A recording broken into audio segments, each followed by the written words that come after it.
Covering news where you live, this is 5 News. Well, thank you for joining us here for the latest news and weather where you live. I'm Joe Ellison.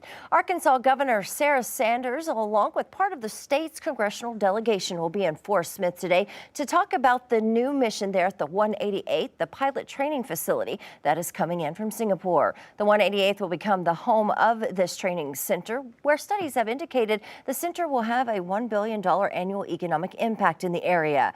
We'll be at that announcement, and when that happens, we'll bring you more on what the governor has to say at 5newsonline.com. Now, before we get to other news, let's get a check of that weather with meteorologist Zach Scott. Zach, we're heading into the weekend and it's looking good. Yeah, it's looking pretty good. I'll tell you this, Joe, it's looking toasty as well. We're still tracking the chance for record heat on Saturday. We've been talking about it all week long. Not much has changed. We've fluctuated, we've tweaked, I should say, the high temperatures a degree or two, but they really haven't fluctuated that much whatsoever. It's been saying, hey, Saturday is going to be hot. The pattern looks hot, and we are seeing the warmest temperatures since last fall, early fall. So it's been a handful of months. It's going to be a little shock to the system at first, but these are the days too.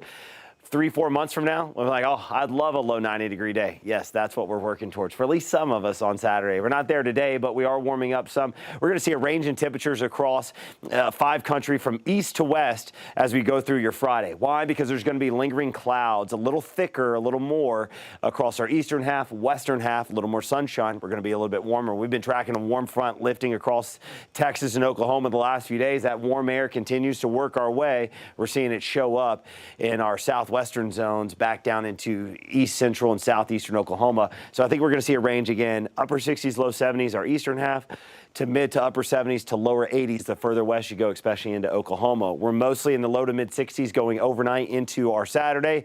And again, Saturday, plenty of sunshine, some scattered clouds mixing in. Mid to upper 80s, northwest Arkansas, upper 80s, lower 90s. Joe's been excited about it. Again, we are anticipating, at least some of us, especially in the River Valley, are going to get our first 90s of the year 2023. We haven't had those since early fall of last year.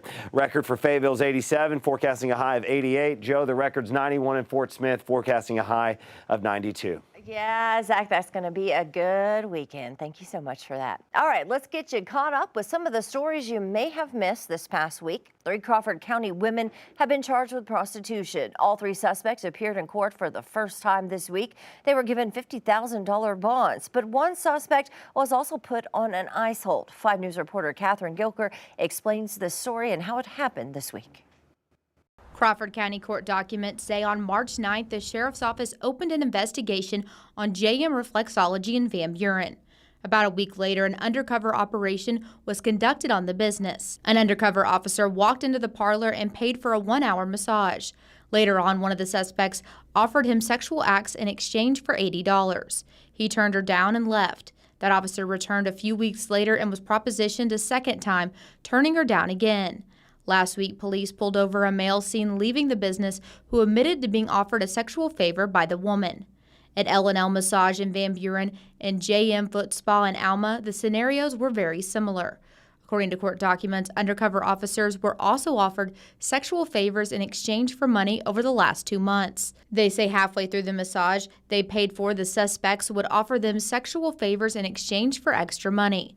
The sheriff's office says it appears all 3 suspects were living at their businesses. Last week, workers at businesses near one of the parlors told 5 News they noticed a lot of men coming in and out of the parlors until 9:30 every day. And in other news, the city of Siloam Springs plans to start charging and limiting guests at a popular kayak park on its busiest days. 5 News reporter Michael Wilson lets us know when these changes will go into effect.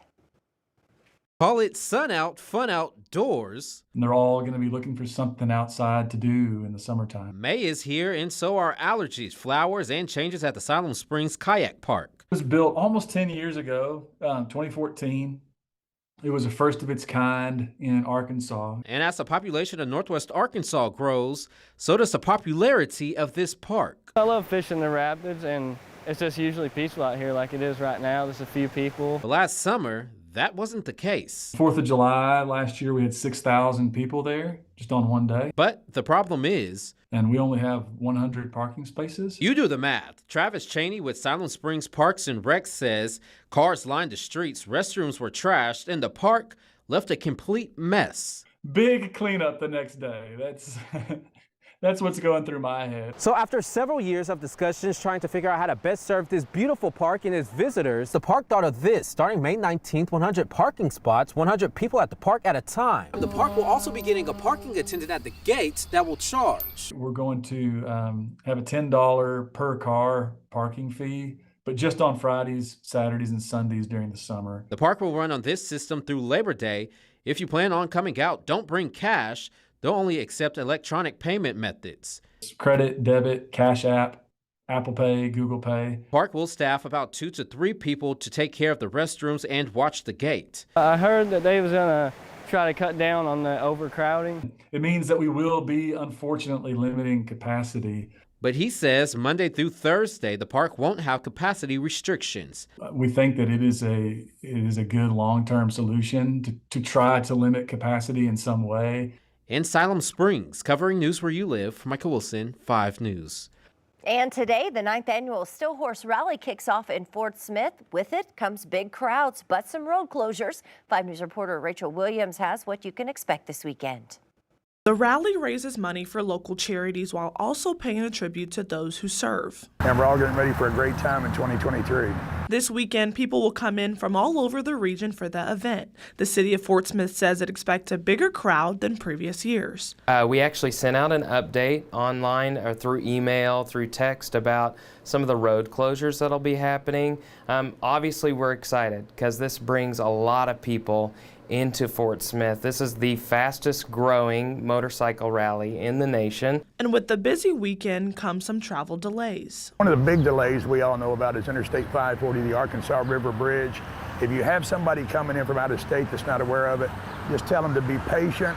We're not closed, it's just down to 2 lanes.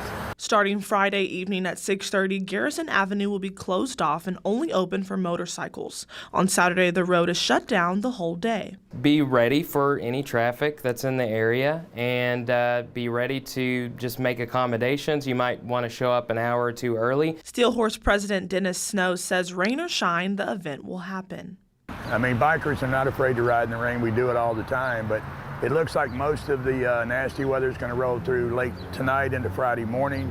Hopefully by Friday noon, when the rally officially starts, we'll have smooth sailing. In Fort Smith, covering News Where You Live, Rachel Williams, 5 News. All right, besides events in downtown Fort Smith, there will be some events at Tri-State Speedway and Pensacola for the Still Horse Rally.